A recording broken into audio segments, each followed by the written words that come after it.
is a suggestion of a great gift that you have recently received. Yell it out. Could be anything. Could be a bad gift you've recently. Amazon gift card. Amazon gift card. Any other? Hand-knitted hat. I'm sorry? Hand-knitted hat. A hand-knitted hat. Knitted cap. Hat. My ex's favorite book. Oh, which is what? What is the book?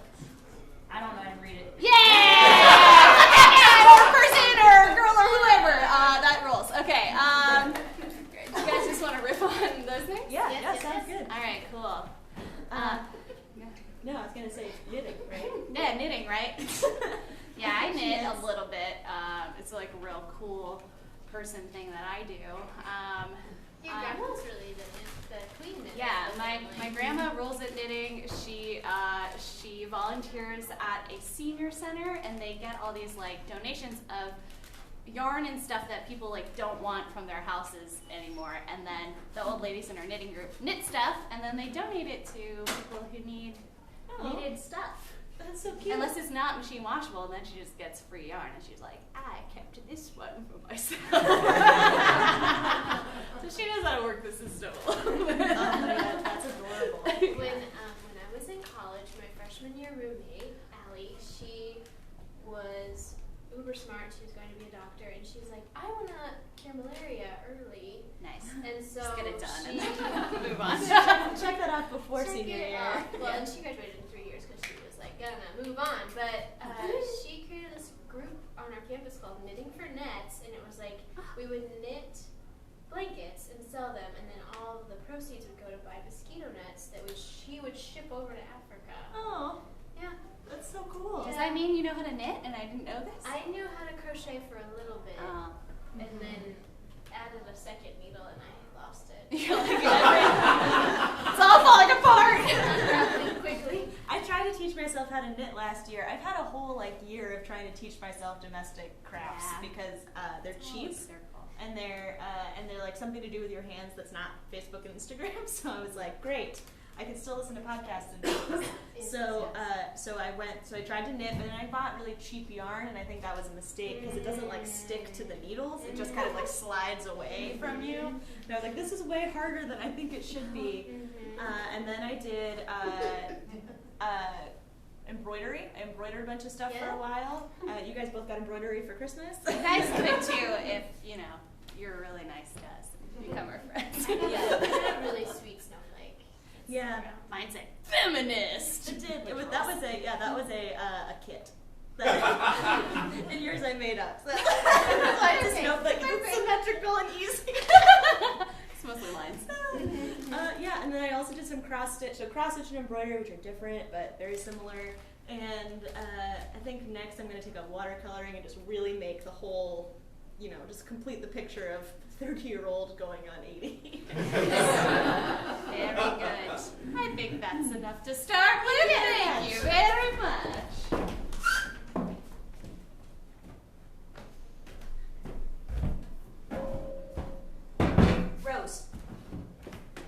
Rose, I think they're on to us. No way. We covered our tracks really well. I'm telling you, I was with Betty June the other day, and she knew, she had a look in her eye, that she knew that I have been selectively choosing non-machine washable yarn. No. Betty June just has a twitchy eye, Janice. It's just her twitchy eye! No, it was the other eye. I know which is the twitchy eye. It was the other one that was giving me the stink. Which side's your left? This one. No. That's not fair. Janice, I think that you feel guilty. Because you've been selectively choosing non-machine washable yarn. Yeah, I do feel guilty. I feel like, we're supposed to be doing this for a good cause, and then I find a pattern that I'm really interested in, and suddenly I'm looking at silk blend yarns. Just because I can doesn't mean I should. That's right, Janine, you really shouldn't. What are you going to do with a silk blend? You think I can't handle a silk blend? Well, one, it's really slippy. It's slippy. I have been knitting just as long as And you have.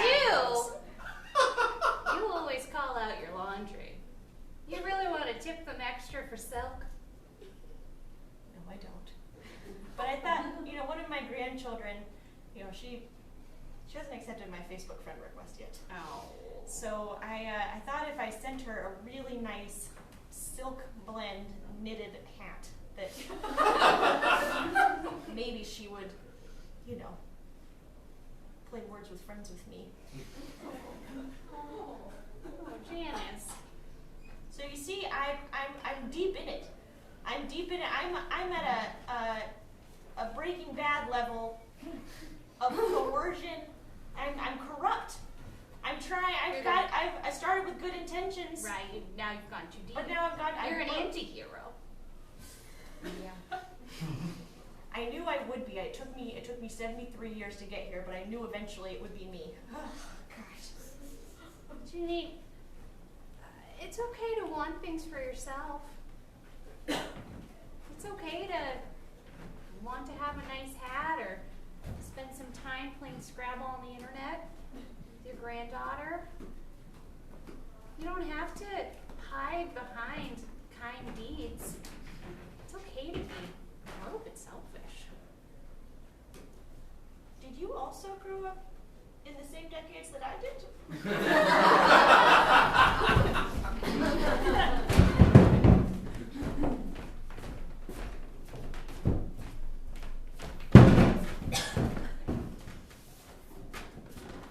Oh, it's a B4. Okay. Delilah, I have like 7 cards. I don't know if I can do it all. Do you want to borrow 3 and then we can split if any of us bingo? You know that this is your time.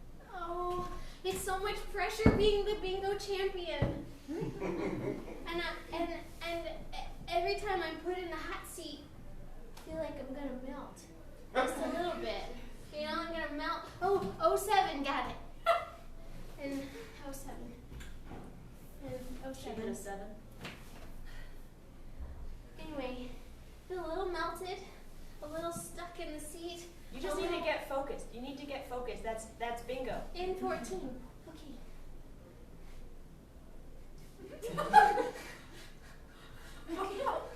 Okay. Ready. All right. And I don't want to put any more pressure on you, but I know. the entire nursing home is I know. riding on this. I know. I know. And if I'm not, G12. We're 3 in. And if I lose today, we lose it all, right, Delilah? Yes, that is accurate. We've all decided that you've been on the streak. You somehow have cracked the code of bingo. You've won now 2 weeks in a row. This is going to be number 3. This is going to be number 3. Number 3, big win money. 15 of us have bet our entire pensions on this. Alright, here it is. Hopefully this is the one. And 27.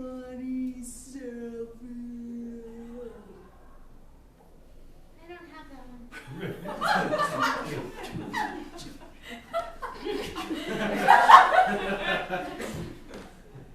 Be free? No. Be 3. I love where we find our ball droppers. I was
important person. You're keeping these old people safe. That's right. Dad's gonna be proud of you. You come home for Christmas. One moment. Important security measures happening in here. Please do not enter unless welcomed. Please knock again. Come in. Hi, Mrs. McGillicuddy. I just wanted to check in with you about security. Whistle! I'm so sorry, I forgot my training. If you want to do it again, I'll do the right thing. Whistle! Very good! Thank you. I've been practicing just in case the revolution happens. That's right. They've been shifty-eyed. And nothing gets by Mrs. McGillicuddy. Oh wow, we've even got the bathrooms. It's an unfortunate but important part of the job. You know, you could slip, break a hip. You miss a grab bar. All of a sudden, there's gasoline on the flame of the upset of the octogenarians under our charge. Do you understand what's at stake here? Barely. Show me what you see! Oh, well, Mr. Sputnik and Mrs. Eve are getting along really well. They've been sitting in the sunroom and chatting a lot. And, Mr. Valentine, he cracks me up. He's always got a million bad stories. Whistle! Never laugh at the jokes. That's how they soften you up. It's called fraternizing, all right? Okay. Listen, we have to keep a respectful, healthy distance, all right? It's called boundaries, okay? Shouldn't Mrs. Smith be in her room? It's nap time for her, I think. Yeah, she usually tucks into a romance novel and then gnaws a cigarette this time. Well, let me check the other monitors. No, she's not in Zumba. Could she be playing croquet? No. Cutting the crust off her sandwich in the lunchroom? No, she's not in the garden talking about the wind either. You know what this means? Oh no.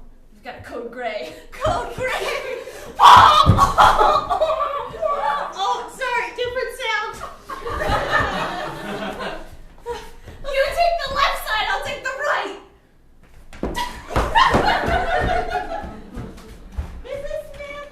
Mrs. Smith, where are you? Gone. You tyrants.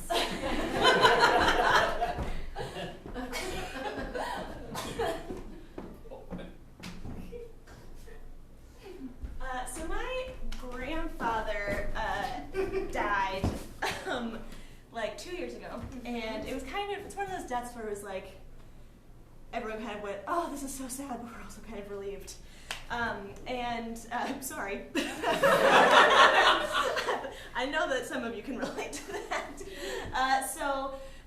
When we were at his funeral, and I was looking at the program, and I was like, Mom, what a nice picture of Grandpa. Like, there's so many pictures of him in like his army uniform, and like they decided to use a picture of him when he was old, and I was like, that's so nice, because this is what I remember him looking like.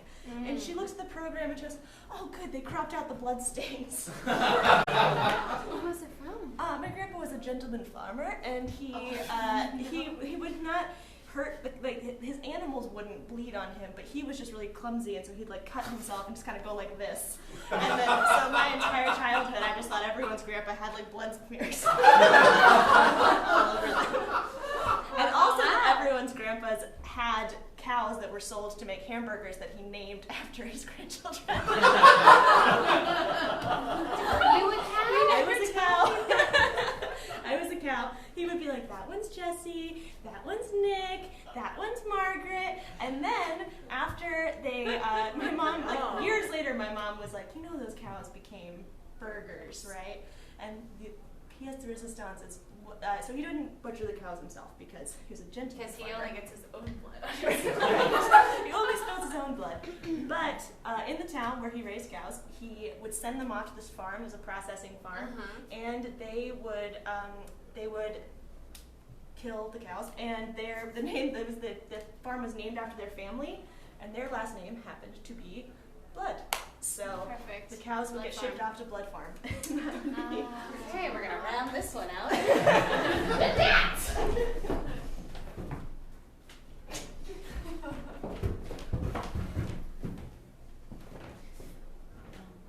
Do you like it? I grew it myself. Wow. If you push its belly, it'll moo at you.